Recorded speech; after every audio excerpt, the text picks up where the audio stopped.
Look, everybody! We put the tools up over here. Do you see up over there? No, you can't. But you can see the table here, and that's what we're really after. Decided to clean a table, move the tools up there, because they're not really as necessary to be put in for a video. What are we doing today, you ask? We're going to be mocking up the next 101B. My daughter's, to be exact. So, I think I've gathered most of the parts. This is going to be more of a bare bones one. We're not going to have the fancy surrounded gas tank and anti-vibration like mine did. This is going to be a handle on the front, a handle on the back, a small gas tank, and attached to a go-kart engine. That's the simplest it can get, really. So that's what we're going after. And the last one was kind of already built for me, so there was no mock-up needed. But I didn't want to paint this or anything and then start putting stuff together and be like, all right, you know, everything. This is custom. All of them are different, pretty much different. So what is needed? Well, first you got to have your block. You got to have this. You got to have that. You got to have a little bit of everything. So her block. And of course I still have to get a piston. And I still have to get the connecting rod. And a couple other things, but those are the crucials, and I'll be getting those here soon. So, and also a head. But beyond that, we've got mostly everything. Brand new side cover. We will not use that for mock-up, but we will use it for final. It's got new seals inside of it already. We're going to keep this points and condenser because I want to go based off what the gurus have told me to do. You want the Maverick ignition, and we'll get more into that later and everything. But you definitely want to have that, because going with the Nova chip, it runs and it works, but your timing does not advance as it needs to as you get into higher RPMs. And I'm told with the ignition module chips, you can actually lose timing as you go faster. So that's your key difference on wanting to stay with these. And whether it's in a go-kart application or a SAW application, that's what you want. So anyways, into what we're doing here. We've seen the block and the awesome work Mike Nolan did to it, the porting and everything. This block was actually done by Bradshaw, and I can't actually remember his first name for some reason, but he's a well-known racer, and I actually got contacted by a guy named Bill Johnson, who saw my video and has been giving me just wonderful advice on these kart blocks and everything about these engines and stuff like that, and recommendations on what to do. And he's the one that gave me the information written by somebody else on why you want to do the ignition system points and condenser to have that Maverick ignition. It's your advantage. It's what you want. So, and we'll get more on that later. But right now, it's mock-up. So we'll have to put seals in it at some point and everything, but we're not going to worry about putting the crank and stuff in. We're just going for the body right now, but we've got brand new seals and everything for it right here. This one has new seals in it, so we're not going to worry. That's new old stock, actually. And we've got a new old stock head gasket, just a copper ring on these. Sits right inside. We'll be getting a head on it and more or less putting a decompression valve inside of it too, just because, you know, my daughter's going to be the one pulling it over at some point in her life. She's only 6 years old right now. I'm just building this, but she's going to be the one choosing the colors and helping to put it together, and hopefully we can get her more into those videos too. She's at school right now. So, anyways, mock-up. Stuffer plate, I got... of course, everything's not going to be GEM performance on this because, you know, I don't have it yet, but it's not like it can't be added. So, anyways, stuffer plate I got from Australia, and this will have an automatic oiler on it, so we don't have to worry too much about that.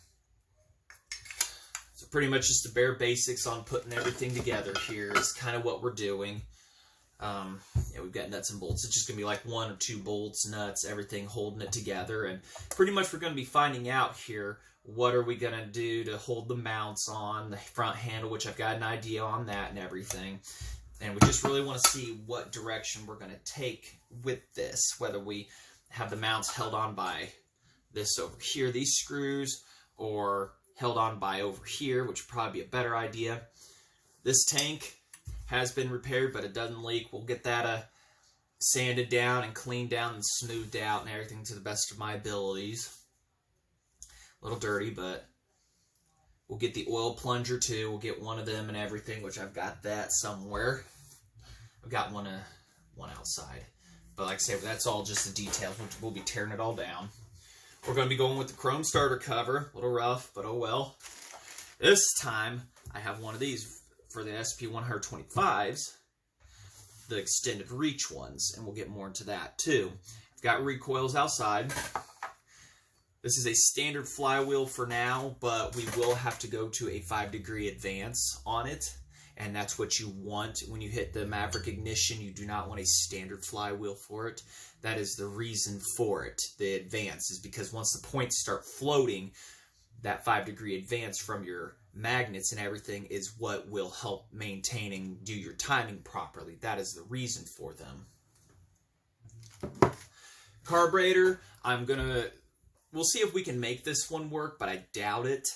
It will. I mean, this one can flow more than enough fuel. From my understanding, it's a 34 millimeter Tildeson. It's for go-karting applications and everything, but if I can't get this one to work, then we'll go with a different one. I was thinking McCulloch along the lines and everything, but we'll see about that. Plans are also a GEM 12-valve intake. Try to stay single carburetor just because... Even though they say it's always a debate on single among double and everything and whatnot, just keep throttle linkage simple for now. I might go more advanced with that's just as we plan along. Automatic oiler. Clutch nuts. Got a clutch here. We'll be taking these off and everything. I got weld on because it was broke, but we're not going to need it, so we'll grind that off, take the rivets out, and cut off what we don't need here. Clutch is in good shape. It's not burned up or anything. It's just ugly looking, just from grease and oil. We may source a different one of those too.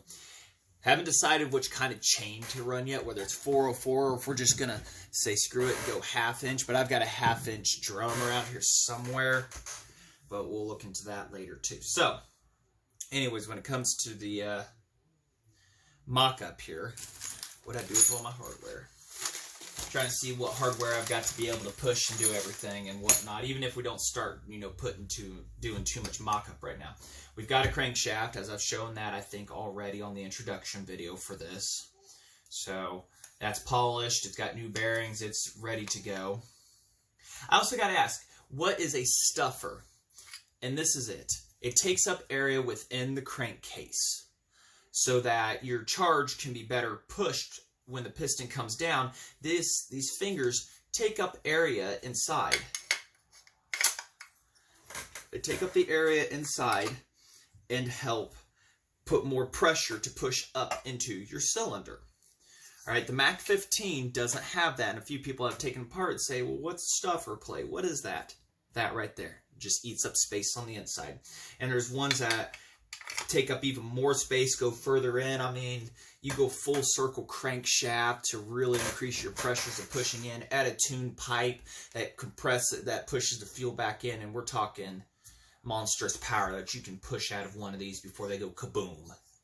This one will be getting a billet rod, and that was one of the key things that really failed in these motors.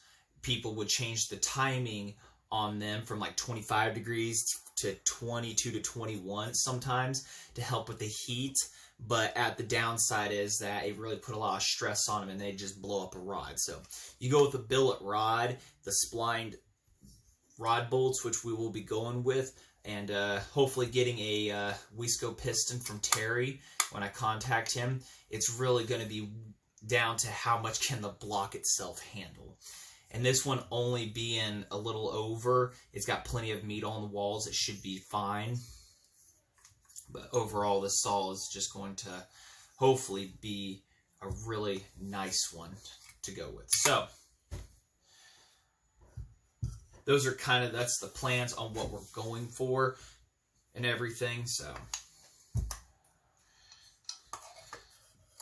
oil tank and stuff. I imagine since she's a 6-year-old girl, we're going to be seeing some pink and purple in this, but I don't doubt that blue would be one of the colors it sees. Try to go for a couple color, two-tone on it. So, not sure what hardware I do have or not, but I figured it's time to focus more on the racing saws and everything than some other ones. As much as I love the stock saws, I also love to start building these and get more of the aspects of two-stroke performance. I don't know if I exactly have the hardware to do all this. I might. And we're looking just to hold one bolt on with a few things here.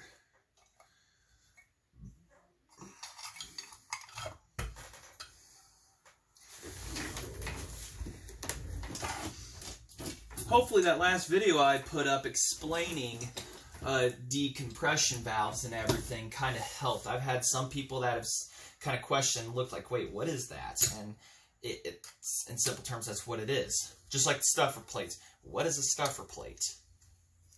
It's just a lot of stuff that's just not heard of or people don't know about. And I ain't the most knowledge, and I will admit that on everything, but I am what I am. I think that bolt might have too much of a reach, but it'll work for now. And I've got the camera up higher so I can show everything, so I don't know what you can and can't see. Lighting would be a good thing to start with. And we'll be getting all new hardware and everything when we go for assembling this. Of course, using cap screws like what I'm using now, and I've had to shorten this one for another build I had to do. Can't remember what saw that was. I think that was Dirty 44.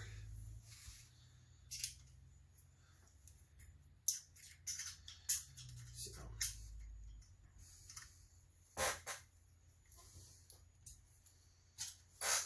That's some tight bolts, that's for sure.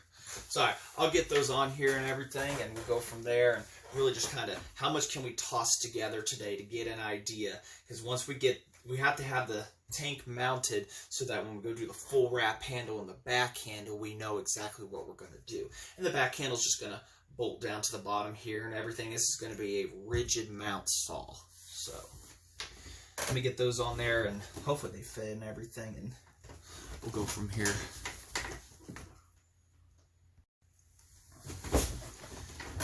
Oil tank on. Alright, what's next? One ugly side cover. So we don't need the crankshaft and everything installed for mock-up purposes. One little trick they did back in the day, what they would do, they would take these parts off, and they would, I might have to do that for this one, cut that off right there. They would make this round, perfectly round, and they would wallow out these holes just a little bit, and then they would rotate this to advance or do the timing ever so slightly. Okay, we ain't gonna do that. Yeah, they used perfectly round ones. Some of them didn't have it, but they would wallow it out and they would rotate that slightly, and that's how you did your timing advances. Another one of those cool little old school tricks.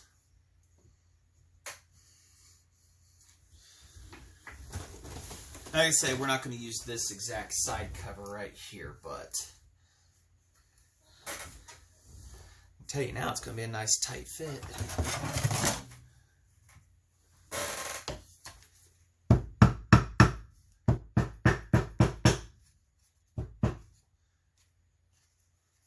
going to be a little bit of a tight fit.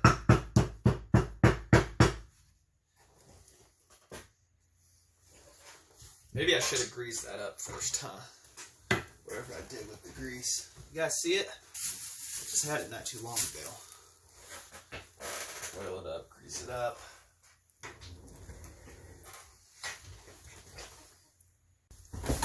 Found it seconds after I turned you guys off. And I've been using wheel bearing grease for quite a while to assemble the needle bearings onto the crankshaft and everything. And I got told don't do that. Use Vaseline because it doesn't wash out fast enough and everything. So I will take that advice and use Vaseline from now on. So for this right here, though, this is just for purposes of helping to get together and back apart. But the final assembly, we will not be using grease for anything.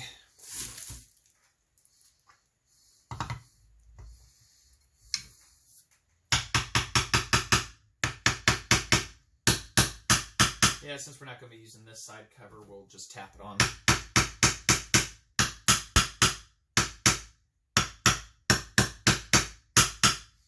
I was told also when installing the crankshaft, don't tap on the end of it to put the bearing in place or whatever. Like, get it started and then use a drill press to press it down in there. So, and I've got a drill press outside to also do that. So it sounds like Bill was really watching my work and had been watching my videos for a while.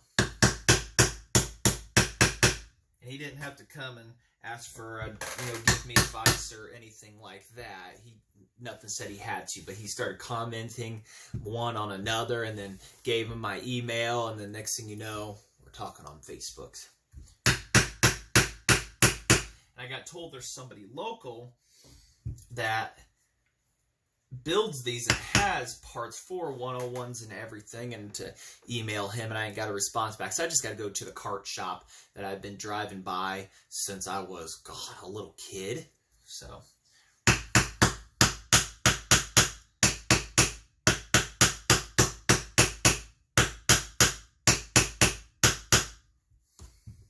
was a very tight fit, I'll give it that.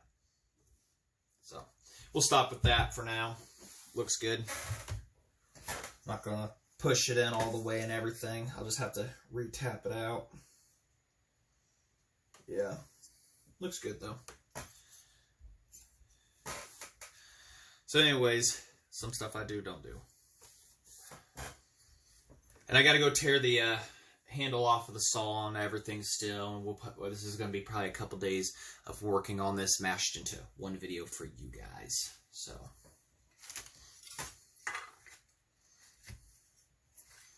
gotta say, it's gonna look pretty good when we get to that point. Finding a rear shroud is gonna be another challenge to do, so I'm kind of debating, do I try to buy one or do I try to make one? So the saw ain't gonna be 100% perfect, but for a little girl, and if it's screaming and running, there you go. You got it. You win their hearts. Got a coil here. We don't have to do that for all intuitive mock-up purposes and everything. Really what we needed was just to be able to mock up enough of this for the body work and everything, the body to sit on and everything, height-wise and everything. So to mount up for the handle up here, and then you get your rear one back here and everything, kind of get a look at what we're going to be dealing with. So I've got a couple saws outside that they run. One of them does need a carburetor, but I'm kind of motivated to even get it run. It was nothing special back in the day and everything. So, and then I've got another one that's a half wrap handle, but the other one's a full wrap and it's chrome handled, so it looks a lot better. And that saw does run, but unfortunately by the time I'm done, it's going to make a great parts saw. So we may take its full wrap handle and put on, just so that, if a chain or something flies to the side, it'll get stopped by it. Now, whatever can happen out in the world of racing and stuff like that, or whatever you do in your backyard. So, kind of get a little mock-up here. There's a start to that and everything. And then we got a ways to go on this. I know somebody's going to be like, well, I didn't see that last video. Where's that crankshaft at?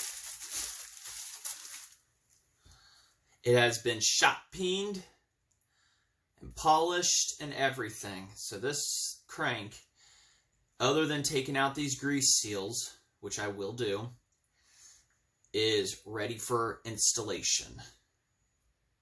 So that is our crankshaft that we'll be doing everything. And this has got the welded on weights. This isn't the bolt on weights and everything and whatnot. And I'm not too high worried about that. It will do the job just fine.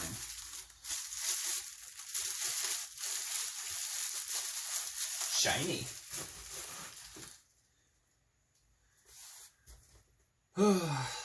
Let's see here.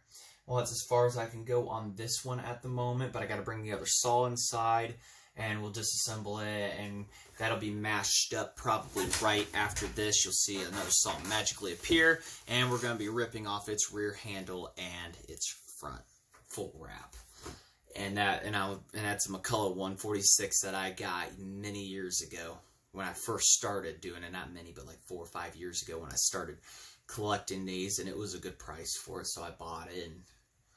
But it is what it is. I just kind of like one of those, look at it like, nah.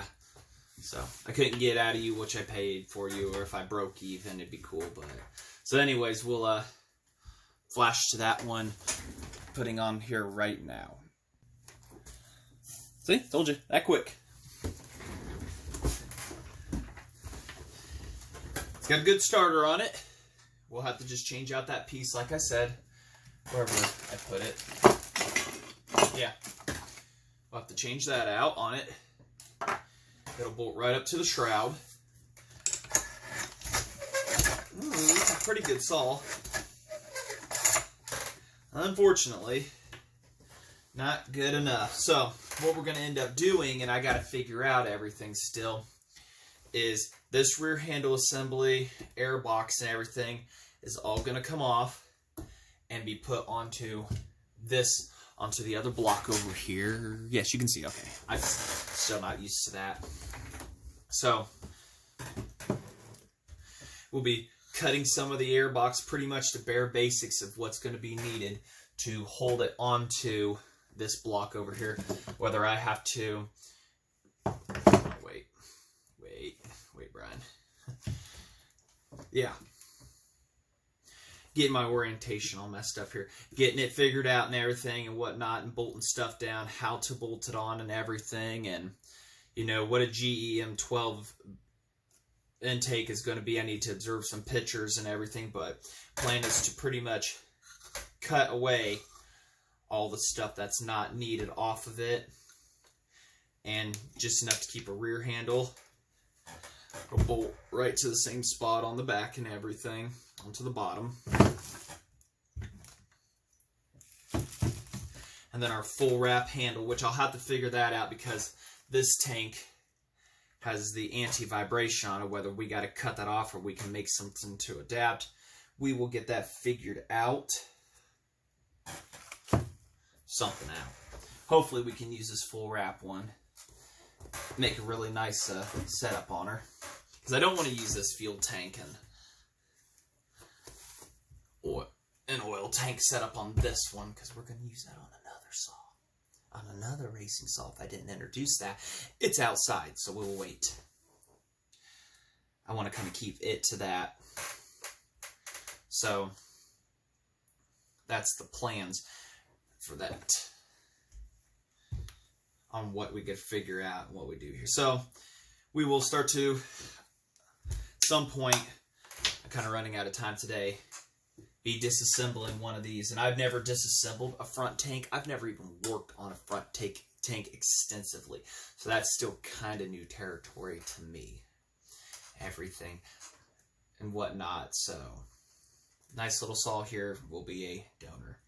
So that's our quick mock-up there, plans and everything on our future racing saw here. It's hard to believe you can push like 22 horsepower out of one of these. It's quite amazing on all that. So, alright, well, I don't know if we're going to disassemble it. We'll do it this video, but I don't have the time now, so you'll notice how the days change and everything. So, we'll get started on that whenever the next segment starts.